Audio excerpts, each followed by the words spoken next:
नौकर और मालकिन की प्रेम कहानी। शीर्षक बंधन से परे। बड़े सेठ माधवराव की हवेली शहर की सबसे भव्य हवेली थी। वहां की मालकिन रागिनी देवी सौंदर्य और शालीनता की प्रतिमूर्ति थीं।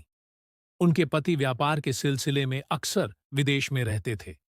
हवेली का हर कोना उनकी देखरेख में था, लेकिन उनके दिल का कोना हमेशा खाली सा महसूस होता।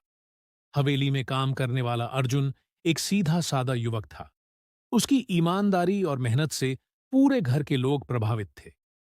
लेकिन अर्जुन के मन में अपनी मालकिन के प्रति एक अलग ही सम्मान था, एक ऐसा आकर्षण जिसे वह खुद भी समझ नहीं पा रहा था। किस्मत का खेल, एक दिन रागिनी देवी की तबीयत अचानक बिगड़ गई। डॉक्टर को बुलाने के लिए हवेली में कोई नहीं था, सिर्फ अर्जुन ही मौजूद था। वह तुरंत डॉक्टर को बुलाने दौड़ा और पूरी रात उनकी सेवा में लगा रहा। रागिनी ने पहली बार उसकी आंखों में वह सच्ची चिंता देखी, जो शायद उनके पति की आंखों में कभी नहीं थी। धीरे धीरे दोनों के बीच एक अनकहा रिश्ता बनने लगा। अर्जुन अपनी सीमाओं को जानता था, लेकिन भावनाओं की कोई सीमा नहीं होती। रागिनी भी इस रिश्ते को समझने लगीं, लेकिन समाज की बेड़ियां उन्हें रोकती रहीं। मोहब्बत या मर्यादा।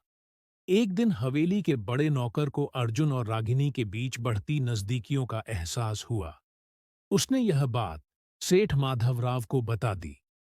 गुस्से में लाल सेठ ने अर्जुन को तुरंत हवेली से निकालने का आदेश दे दिया। अर्जुन ने जाने से पहले रागिनी से कहा, मालकिन, मैं जानता हूं कि हमारा साथ मुमकिन नहीं, लेकिन मेरा दिल हमेशा आपके लिए धड़कता रहेगा। रागिनी चुपचाप खड़ी रहीं। उनकी आंखों से आंसू गिरने लगे। वह चाहकर भी अपने दिल की बात नहीं कह सकी।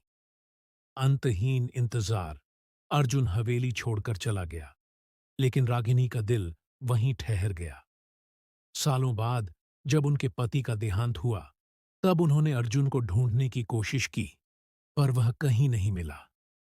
रागिनी को एहसास हुआ कि प्यार समाज से परे होता है, लेकिन कुछ प्रेम कहानियां मुकम्मल नहीं होती। वे बस एक याद बनकर दिल में रह जाती हैं।